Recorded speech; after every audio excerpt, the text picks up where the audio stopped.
உனக்குள் தொடங்கி உனக்குள் தானே எந்தன் உலகம் முடிகிறது.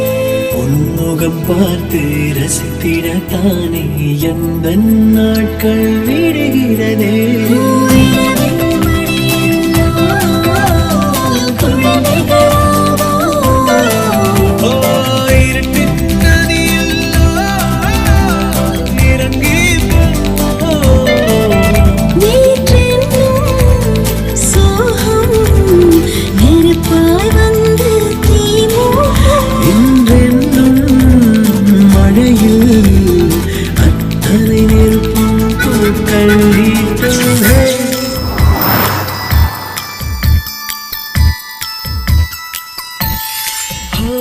கதைகளை பேசும் விழியறையே எதை நான் பேச என் உயிரே.